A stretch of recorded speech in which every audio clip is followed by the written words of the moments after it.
Some years ago, what took place, something announced itself here, inside my own heart. It was so clear. It was not a projection. It was not imagination. I was not practicing anything particularly, but I asked for help. I felt it was brought to my attention that something. I asked for help, and help came in the form of some inner announcement inside my heart. It was so pronounced, so clear, that it was not a projection, you see. And I knew in this moment, I never thought, is my mind tricking me or something like this. I don't know. Even before this time, you knew that mind or something is, when your mind is playing. I didn't talk or feel that mind is, since what I hear people speak about. I just think it's just nonsense. When your mind, you're pushing it a bit, or when you're judging something, something feels wrong or something. This is the only way I knew about mind. But this feeling inside was so clear. It was a deep touching. Something was touched.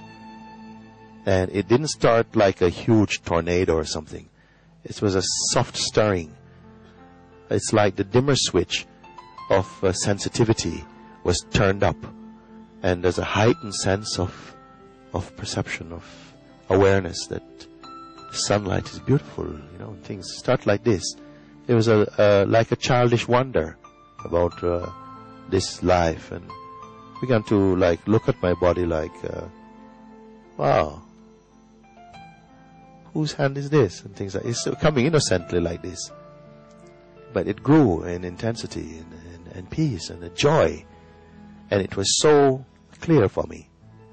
There was no suspicion about what it could be, and I walked out of my life for this, meaning I gave everything.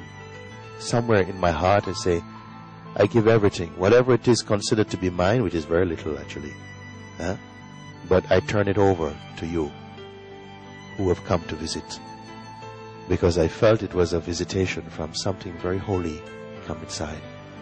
And my own mind has its own way of interpreting, but it wasn't strong against this presence. And somehow something says, okay, it's your house, do with it what you want to do. Still, the mind didn't evacuate straight away. It was in there. But gradually, there was a taking over of this. And I could not wait. I wanted the whole thing to finish. Go, take it all out. Get rid of him. Get rid of him. Because everywhere where I felt myself to be, that's where the trouble was.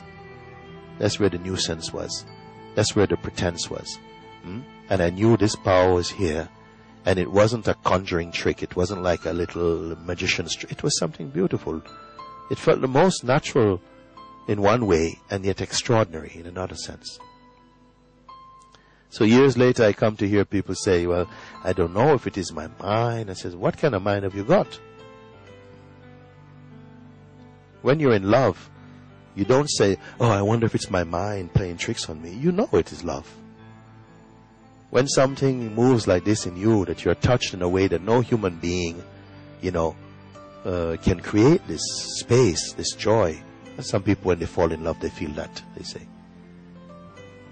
But this clarity in space, this sense of being home, how we can mistake it? So this pull, for many people, is a pull to just to surrender everything. Say, look, whatever. It's just, here it is. Here I am. Do with me. Throw me off the mountain. Throw me off the mountain if you want. I did not know anything about inquiry in those days. It was simply, do what you want with this. Take it. What is it? What use is it to me, actually? I don't consider up until then that I had a boring life. I was having fun. But this, nothing like this. You see. Then somehow it was the grace of God that brought me to the feet of PAPAJI. Brought me to Ramana to inquiry, because until I was 33 years old, I never read one book 2 books I read, one at school. I was not inclined to read books. If you saw me with a book, it's because it had pictures in it. I like pictures. And then I felt a strong urge inside. I wanted to read about all of this thing, what it's about. I tried, but also it wasn't really working. And then I encountered Ramakrishna, Ramana Maharshi, a little bit, started Paramahamsa Yogananda, find some things. But Ramakrishna was the one that first appealed inside my heart. I said, yes, this one. Although he is clearly a Hindu, worship Mother Kali, I didn't know what it's all about, but his language completely universal. Okay, I rode inside his language for a while because it was confirming itself inside my own heart about it. And how something like self-inquiry could have planted its seed inside this being, I can't tell you. I said only by Bhagwan's grace it could come. I had no interest. The first time I saw anything about self-inquiry, I wanted to run 1 mile. I thought, this is not for me. But it became clear, and then it became so powerfully announced in my being. I saw there was nothing as clear and as potent at exposing ego and untrue as this Atma Vichara, inquiring into one's nature. So, this I share with you. And grace is here. And the power of God is here. Space is here. All of it is here.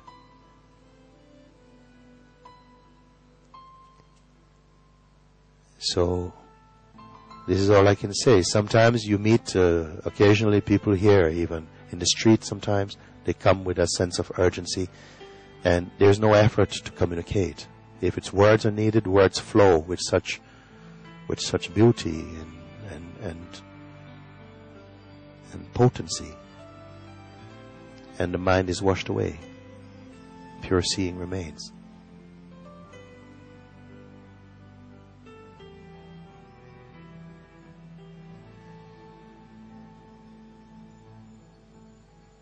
And I encourage within all who come, your nature is this. It's pure. It's perfect. It's whole. From the beginning, it was never dirtied. All this is just imagined. Just imagine. All imaginings. And here is the waking room, not the waiting room. The waking room to the self. Wake up. Wake up from it. And some are waking. 1 by 1, 2 by 2 they come. It's happening.